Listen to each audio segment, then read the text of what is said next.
Pid, the pilot, slowed the ship almost to a standstill and peered anxiously at the green planet below. Even without instruments, there was no mistaking it. Third from its sun, it was the only planet in this system capable of sustaining life. Peacefully, it swam beneath its gauze of clouds. It looked very innocent. And yet, 20 previous Grom expeditions had set out to prepare this planet for invasion, and vanished utterly, without a word. Pid hesitated only a moment before starting irrevocably down. There was no point in hovering and worrying. He and his 2 crewmen were as ready now as they would ever be. Their compact displacers were stored in body pouches, inactive but ready. Pid wanted to say something to his crew, but wasn't sure how to put it. The crew waited. Ilgi, the radioman, had sent the final message to the Grom planet. Ger, the detector, read 16 dials at once and reported, "No sign of alien activity." His body surfaces flowed carelessly. Noticing the flow, Pid knew what to say to his crew. Ever since they had left Grom, shape discipline had been disgustingly lax. The invasion chief had warned him, but still, he had to do something about it. It was his duty, since lower castes such as radiomen and detectors were notoriously prone to shapelessness. "A lot of hopes are resting on this expedition," he began slowly. "We're a long way from home now." Ger, the detector, nodded. Ilgi, the radioman, flowed out of his prescribed shape and molded himself comfortably to a wall.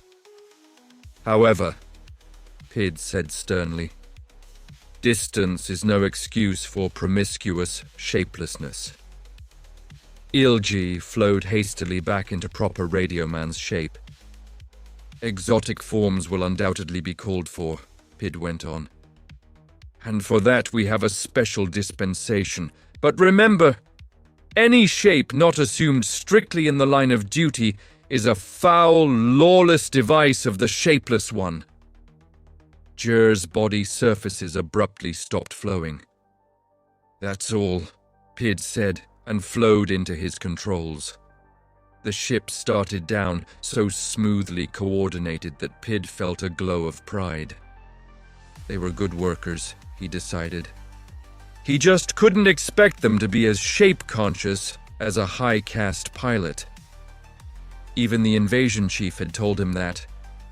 "Pid," the invasion chief had said at their last interview, "we need this planet desperately." "Yes, sir," Pid had said, standing at full attention, never quivering from optimum pilot shape. "One of you," the chief said heavily, "must get through and set up a displacer near an atomic power source. The army will be standing by at this end, ready to step through." "We'll do it, sir," Pid said. "This expedition has to succeed," the chief said, and his features blurred momentarily from sheer fatigue. "In strictest confidence, there's considerable unrest on Grom. The minor caste is on strike, for instance. They want a new digging shape. Say the old one is inefficient." Pid looked properly indignant. The mining shape had been set down by the ancients 50,000 years ago, together with the rest of the basic shapes. And now these upstarts wanted to change it. "That's not all," the chief told him. "We've uncovered a new cult of shapelessness. Picked up almost 8,000 Grom, and I don't know how many more we missed." Pid knew that shapelessness was a lure of the Shapeless One, the greatest evil that the Grom mind could conceive of. But why, he wondered, did so many Grom fall for his lures? The chief guessed his question. "Pid," he said, "I suppose it's difficult for you to understand. Do you enjoy piloting?" "Yes, sir," Pid said simply. "Enjoy piloting. It was his entire life. Without a ship, he was nothing. Not all Grom feel that way, the chief said. I don't understand it either. All my ancestors have been invasion chiefs, back to the beginning of time. So of course I want to be an invasion chief. It's only natural, as well as lawful. But the lower castes don't feel that way. The chief shook his body sadly. I've told you this for a reason. We Grom need more room. This unrest is caused purely by crowding. All our psychologists say so. Another planet to expand into will cure everything. So we're counting on you, Pid. Yes, sir, Pid said with a glow of pride. The chief rose to end the interview, then he changed his mind and sat down again. You'll have to watch your crew, he said. They're loyal, no doubt, but low caste. And you know the lower castes. Pid did indeed. Jur, your detector is suspected of harboring alterationist tendencies. He was once fined for assuming a quasi-hunter shape. Ilg has never had any definite charge brought against him. But I hear that he remains immobile for suspiciously long periods of time. Possibly, he fancies himself a thinker. But sir, Pid protested, if they are even slightly tainted with alterationism or shapelessness, why send them on this expedition? The chief hesitated before answering. There are plenty of Grom I could trust, he said slowly. But those two have certain qualities of resourcefulness and imagination that will be needed on this expedition. He sighed. I really don't understand why those qualities are usually linked with shapelessness. Yes, sir, Pid said. Just watch them. Yes, sir, Pid said again and saluted, realizing that the interview was at an end. In his body pouch, he felt the dormant displacer, ready to transform the enemy's power source into a bridge across space for the Grom hordes. Good luck, the chief said. I'm sure you'll need it. The ship dropped silently toward the surface of the enemy planet. Jur the detector analyzed the clouds below and fed data into the camouflage unit. The unit went to work. Soon the ship looked to all outward appearances like a cirrus formation. Pid allowed the ship to drift slowly toward the surface of the mystery planet. He was in optimum pilot's shape now, the most efficient of the 4 shapes allotted to the pilot caste. Blind, deaf, and dumb, an extension of his controls, all his attention was directed toward matching the velocities of the high-flying clouds, staying among them, becoming a part of them. Jur remained rigidly in one of the 2 shapes allotted to detectors. He fed data into the camouflage unit, and the descending ship slowly altered into an altocumulus. There was no sign of activity from the enemy planet. Ilja located an atomic power source and fed the data to Pid. The pilot altered course. He had reached the lowest level of clouds, barely a mile above the surface of the planet. Now his ship looked like a fat, fleecy cumulus. And still, there was no sign of alarm. The unknown fate that had overtaken 20 previous expeditions still had not showed itself. Dusk crept across the face of the planet as Pid maneuvered near the atomic power installation. He avoided the surrounding homes and hovered over a clump of woods. Darkness fell, and the green planet's lone moon was veiled in clouds. One cloud floated lower and landed. Quick, everyone out! Pid shouted, detaching himself from the ship's controls. He assumed the pilot's shape best suited for running and raced out the hatch. Jer and Ilgi hurried after him. They stopped 50 yards from the ship and waited. Inside the ship, a little-used circuit closed. There was a silent shudder, and the ship began to melt. Plastic dissolved. Metal crumpled. Soon the ship was a great pile of junk, and still the process went on. Big fragments broke into smaller fragments and split again. Pid felt suddenly helpless, watching his ship scuttle itself. He was a pilot of the pilot caste. His father had been a pilot, and his father before him, stretching back to the hazy past when the Grom had first constructed ships. He had spent his entire childhood around ships, his entire manhood flying them. Now, shipless, he was naked in an alien world. In a few minutes, there was only a mound of dust to show where the ship had been. The night wind scattered it through the forest, and then there was nothing at all. They waited. Nothing happened. The wind sighed and the trees creaked. Squirrels chirped and birds stirred in their nests. An acorn fell to the ground. Pid heaved a sigh of relief and sat down. The 21st Grom expedition had landed safely. There was nothing to be done until morning, so Pid began to make plans. They had landed as close to the atomic power installation as they dared. Now they would have to get closer. Somehow, one of them had to get very near the reactor room in order to activate the displacer. Difficult. But Pid felt certain of success. After all, the Grom was strong on ingenuity. Strong on ingenuity, he thought bitterly, but terribly short of radioactives.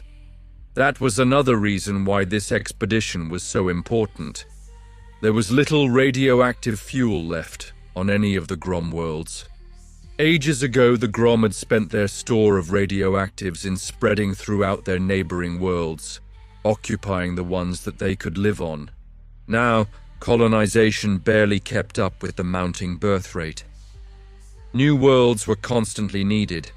This particular world, discovered in a scouting expedition, was needed. It suited the Grom perfectly, but it was too far away. They didn't have enough fuel to mount a conquering space fleet. Luckily, there was another way, a better way. Over the centuries, the Grom scientists had developed the displacer. A triumph of identity engineering, the displacer allowed mass to be moved instantaneously between any two linked points. One end was set up at Grom's sole atomic energy plant. The other end had to be placed in proximity to another atomic power source and activated. Diverted power then flowed through both ends, was modified, and modified again.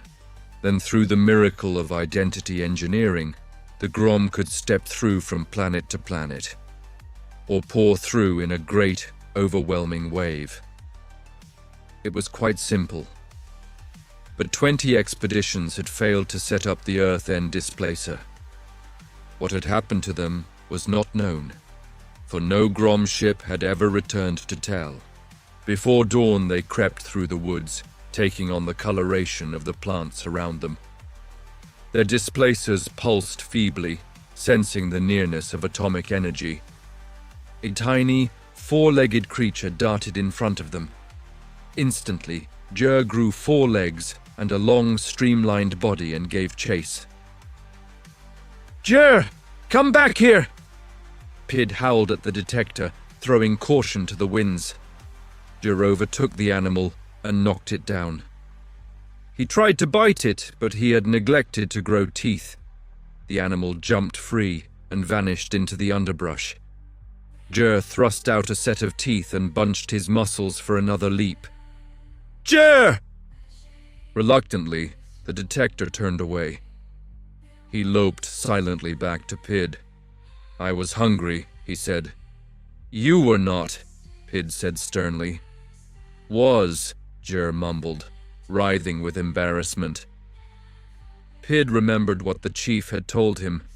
Jer certainly did have hunter tendencies. He would have to watch him more closely. "We'll have no more of that," Pid said. "Remember, the lure of exotic shapes is not sanctioned. Be content with the shape you were born to." Jer nodded and melted back into the underbrush. They moved on. At the extreme edge of the woods, they could observe the atomic energy installation. Pete disguised himself as a clump of shrubbery, and Jer formed himself into an old log.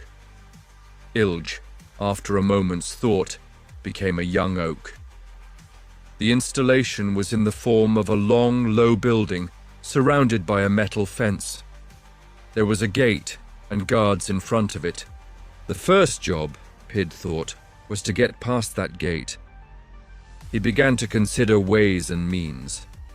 From the fragmentary reports of the survey parties, Pid knew that in some ways this race of men were like the Grom. They had pets, as the Grom did, and homes and children, and a culture. The inhabitants were skilled mechanically, as were the Grom. But there were terrific differences also. The men were of fixed and immutable form, like stones or trees, and to compensate, their planet boasted a fantastic array of species, types, and kinds. This was completely unlike Grom, which had only 8 distinct forms of animal life. And evidently, the men were skilled at detecting invaders, Pid thought. He wished he knew how the other expeditions had failed.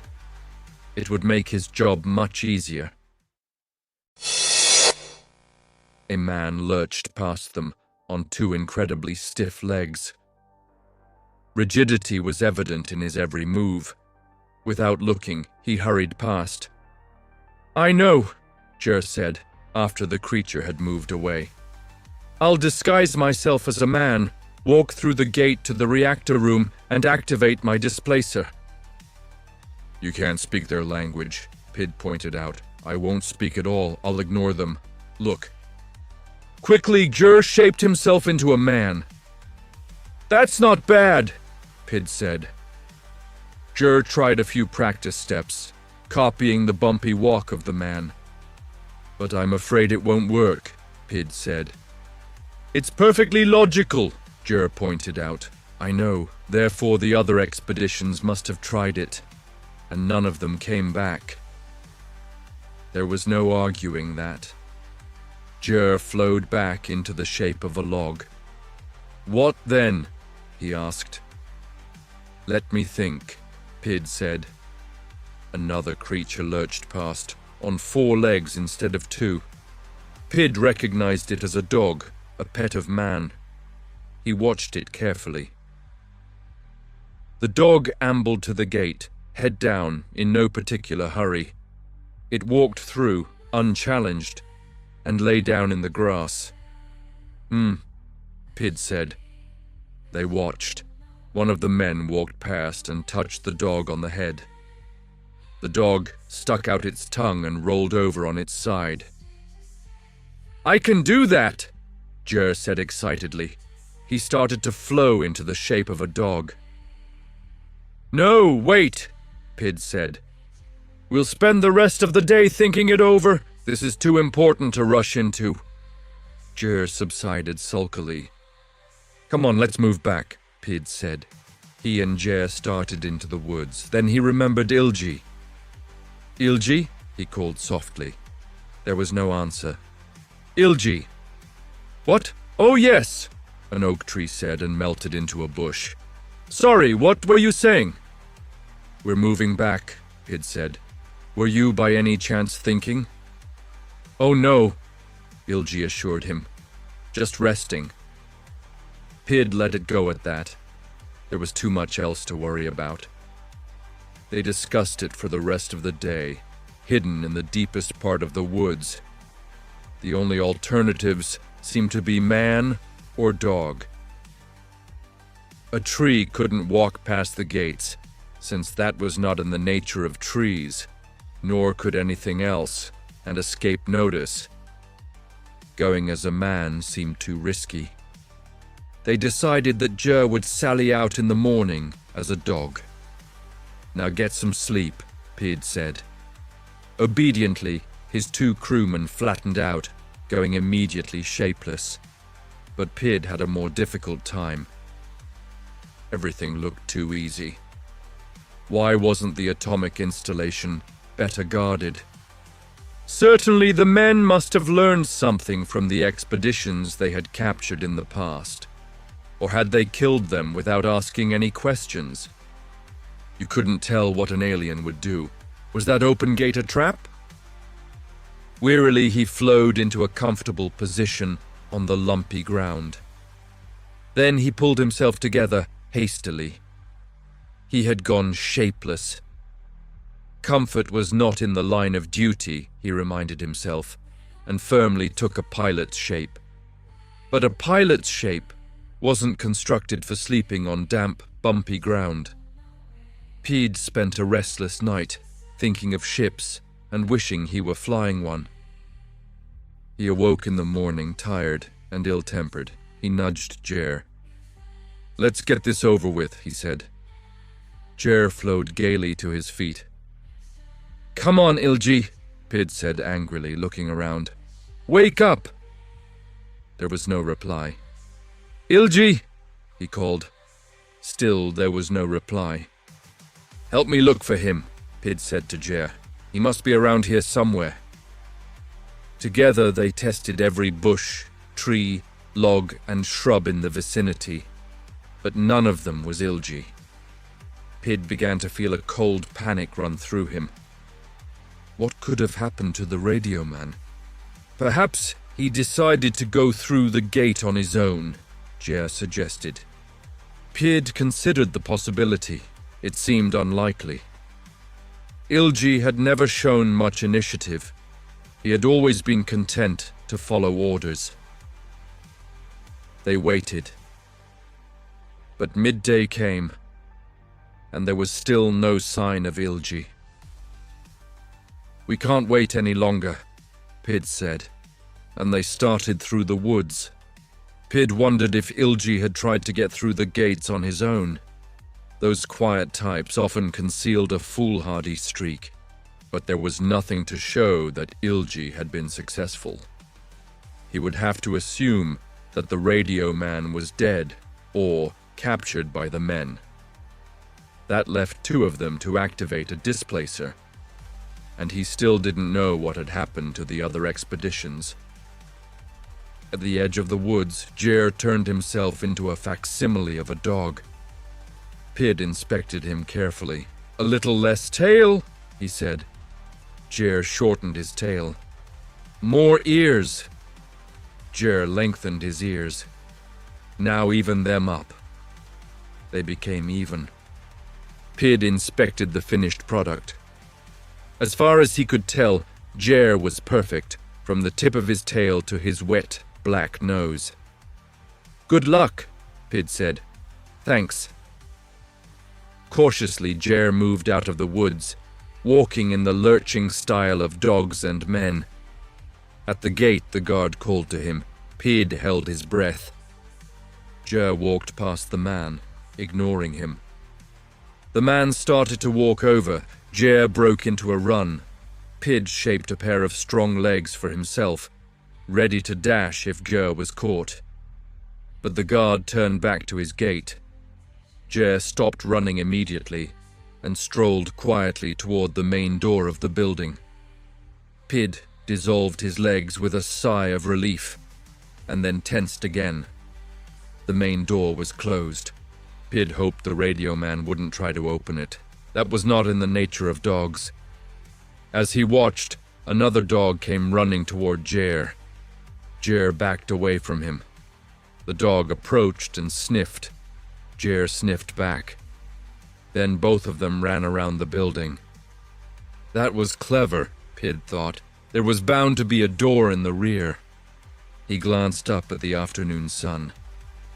As soon as the displacer was activated, the Grom armies would begin to pour through. By the time the men recovered from the shock, 1 million or more Grom troops would be here, weapons and all, with more following. The day passed slowly, and nothing happened. Nervously, Pid watched the front of the plant.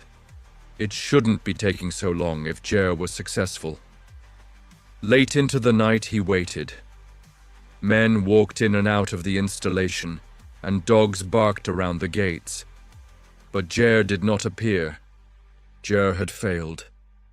Ilgi was gone, only he was left, and still he didn't know what had happened. By morning, Pid was in complete despair. He knew that the 21st Grom expedition to this planet was near the point of complete failure. Now it was all up to him. He saw that workers were arriving in great number, rushing through the gates. He decided to take advantage of the apparent confusion and started to shape himself into a man. A dog walked past the woods where he was hiding. "Hello," the dog said. It was Jer. "What happened?" Pid asked, with a sigh of relief. "Why were you so long? Couldn't you get in?" "I don't know," Jer said, wagging his tail. "I didn't try." Pid was speechless. "I went hunting," Jer said complacently. "This form is ideal for hunting, you know. I went out the rear gate with another dog." "But the expedition, your duty—" "I changed my mind," Jer told him. "You know, pilot, I never wanted to be a detector." "But you were born a detector." "That's true," Jer said, "but it doesn't help. I always wanted to be a hunter." Pid shook his entire body in annoyance. "You can't," he said, very slowly, as one would explain to a gromling. "The hunter shape is forbidden to you." "Not here it isn't," Jer said, still wagging his tail. "Let's have no more of this," Pid said angrily. "Get into that installation and set up your displacer. I'll try to overlook this heresy." "No," Jer said. "I don't want the Grom here. They'd ruin it for the rest of us." "He's right," a nearby oak tree said. "Ilgi!" Pid gasped. "Where are you?" Branches stirred. "I'm right here," Ilgi said. "I've been thinking." "But your caste—" "Pilot," Jer said sadly. "Why don't you wake up? Most of the people on Grom are miserable. Only custom makes us take the caste shape of our ancestors." "Pilot," Ilgi said. "All Grom are born shapeless. And being born shapeless, all Grom should have freedom of shape," Jer said. "Exactly," Ilgi said, "but he'll never understand. Now excuse me, I want to think." And the oak tree was silent. Pid laughed humorlessly. "The men will kill you off," he said, "just as they killed off all the other expeditions." "No one from Grom has been killed," Jer told him. "The other expeditions are right here." "Alive?" "Certainly, the men don't even know we exist. That dog I was hunting with is a Grom from the 12th expedition. There are hundreds of us here, pilot. We like it." Pid tried to absorb it all. He had always known that the lower castes were lax in caste consciousness, but this was preposterous. This planet's secret menace was freedom. "Join us, pilot," Jer said. "We've got a paradise here. Do you know how many species there are on this planet? An uncountable number. There's a shape to suit every need." Pid ignored them. Traitors. He'd do the job all by himself. So men were unaware of the presence of the Grom. Getting near the reactor might not be so difficult after all. The others had failed in their duty because they were of the lower castes, weak and irresponsible. Even the pilots among them must have been secretly sympathetic to the cult of shapelessness the chief had mentioned, or the alien planet could never have swayed them. What shape to assume for his attempt, Pid considered. A dog might be best. Evidently dogs could wander pretty much where they wished. If something went wrong, Pid could change his shape to meet the occasion. "The Supreme Council will take care of all of you," he snarled and shaped himself into a small brown dog. "I'm going to set up the displacer myself." He studied himself for a moment, bared his teeth at Jer, and loped toward the gate. He loped for about 10 feet and stopped in utter horror.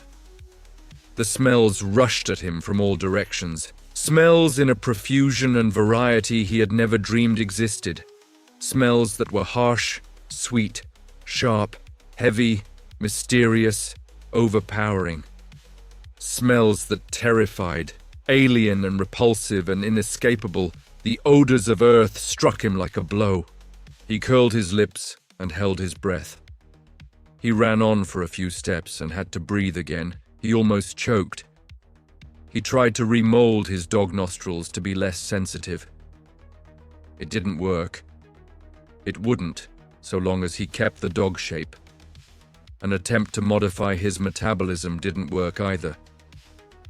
All this in the space of 2 or 3 seconds. He was rooted in his tracks, fighting the smells, wondering what to do. Then the noises hit him. They were a constant and staggering roar, through which every tiniest whisper of sound stood out clearly and distinct.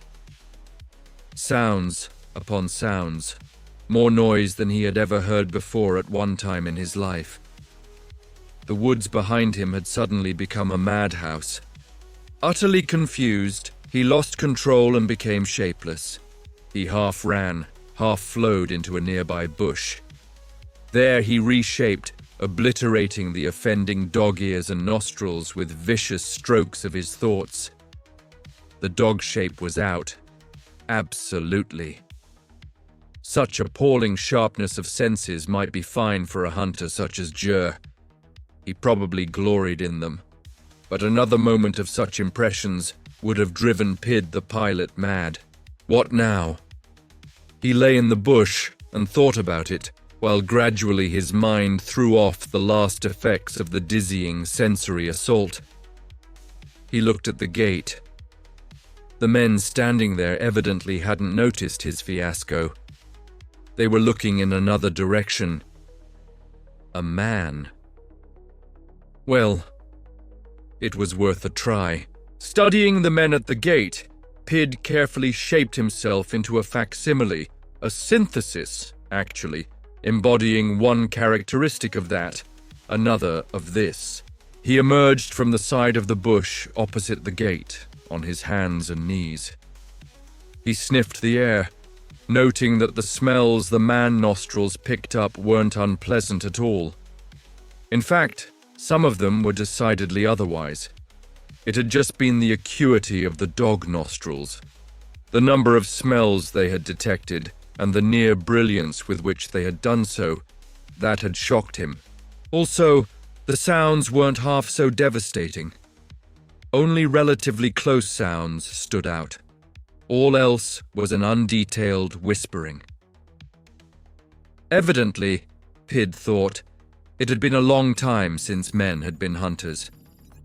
He tested his legs, standing up and taking a few clumsy steps. Thud of foot on ground. Drag the other leg forward in a heavy arc. Thud.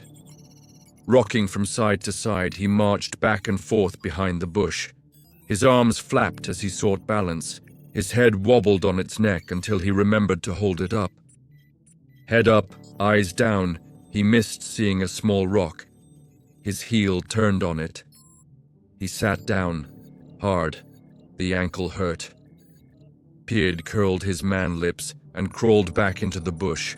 The man shape was too unspeakably clumsy. It was offensive to plod one step at a time. Body held rigidly upright, arms wobbling. There had been a deluge of sense impressions in the dog shape. There was dull, stiff, half-alive inadequacy to the man shape. Besides, it was dangerous, now that Pid thought it over, as well as distasteful. He couldn't control it properly. It wouldn't look right.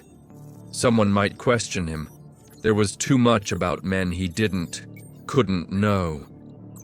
The planting of the displacer was too important a thing for him to fumble again.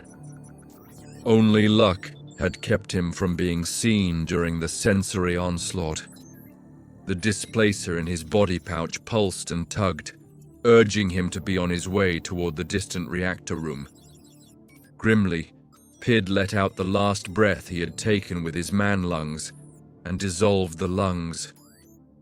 What shape to take? Again he studied the gate, the men standing beside it, the building beyond in which was the all-important reactor. A small shape was needed, a fast one, an unobtrusive one. He lay and thought. The bush rustled above him. A small brown shape had fluttered down to light on a twig. It hopped to another twig, twittering. Then it fluttered off in a flash and was gone. That, Pid thought, was it. A sparrow that was not a sparrow rose from the bush a few moments later. An observer would have seen it circle the bush, diving, hedge-hopping, even looping, as if practicing all maneuvers possible to sparrows. Pid tensed his shoulder muscles, inclined his wings. He slipped off to the right, approached the bush at what seemed breakneck speed, though he knew this was only because of his small size. At the last second he lifted his tail, not quite quickly enough. He swooped up and over the top of the bush, but his legs brushed the top leaves, his beak went down, and he stumbled in air for a few feet back forward. He blinked beady eyes as if at a challenge. Back toward the bush, at a fine clip, again up and over. This time cleanly. He chose a tree, zoomed into its network of branches, wove a web of flight, working his way around and around the trunk, over and under branches that flashed before him, through crotches with no more than a feather's breadth to spare. At last he rested on a low branch and found himself chirping in delight. The tree extruded a feeler from the branch he sat on and touched his wings and tail. "Interesting," said the tree. "I'll have to try that shape sometime." "Ilgi." "Traitor!" hissed Pid, growing a mouth in his chest to hiss it. And then he did something that caused Ilg to exclaim in outrage. Pid flew out of the woods, over the underbrush and across the open space toward the gate. This body would do the trick. This body would do anything. He rose, in a matter of a few sparrow heartbeats, to an altitude of 100 feet. From here, the gate, the men, the building were small, sharp shapes against a green-brown mat. Pid found that he could see not only with unaccustomed clarity, but with a range of vision that astonished him.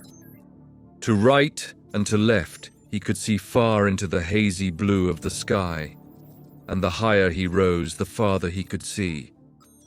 He rose higher. The displacer pulsed, reminding him of the job he had to do. He stiffened his wings and glided, regretfully putting aside his desires to experiment with this wonderful shape, at least for the present. After he planted the displacer, he would go off by himself for a while and do it just a little more, somewhere where Ilg and Ger would not see him before the Grom army arrived and the invasion began. He felt a tiny twinge of guilt as he circled. It was evil to want to keep this alien flying shape any longer than was absolutely necessary to the performance of his duty. It was a device of the Shapeless One. But what had Ilg said? All Grom are born shapeless. It was true, Grom children were amorphous until old enough to be instructed in the caste shape of their ancestors. Maybe it wasn't too great a sin to alter your shape then, just once in a long while. After all, one must be fully aware of the nature of evil in order to meaningfully reject it. He had fallen lower in circling.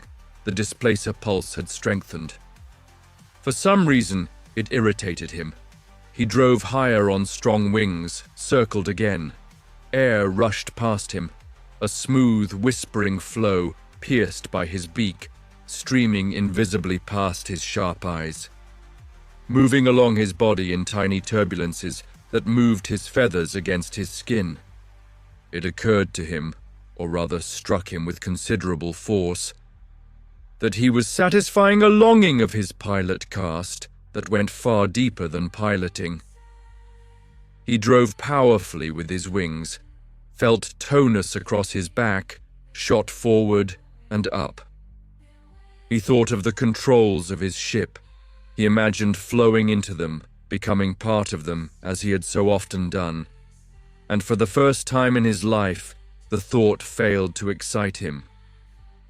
No machine could compare with this. What he would give to have wings of his own. Get from my sight, shapeless one. The displacer must be planted, activated. All Grom depended on him. He eyed the building, far below. He would pass over it. The displacer would tell him which window to enter. Which window was so near the reactor that he could do his job before the men even knew he was about. He started to drop lower, and the hawk struck. It had been above him. His first inkling of danger was the sharp pain of talons in his back and the stunning blow of a beak across his head. Dazed, he let his back go, shapeless. His body substance flowed from the grasp of the talons. He dropped a dozen feet and resumed sparrow shape, hearing an astonished squawk from the attacker. He banked and looked up. The hawk was eyeing him, talons spread again. The sharp beak gaped. The hawk swooped. Pid had to fight as a bird naturally. He was 400 feet above the ground, so he became an impossibly deadly bird. He grew to twice the size of the hawk. He grew a foot-long beak with a double razor's edge. He grew talons like 6-inch scimitars. His eyes gleamed a red challenge. The hawk broke flight, squalling in alarm. Frantically, tail down and widespread, it thundered its wings and came to a dead stop 6 feet from Pid. Looking thoughtfully at Pid, it allowed itself to plummet. It fell 100 feet, spread its wings, stretched its neck and flew off so hastily that its wings became blurs. Pid saw no reason to pursue it. Then, after a moment, he did. He glided, keeping the hawk in sight, thoughts racing, feeling the newness, the power, the wonder of freedom of shape. Freedom.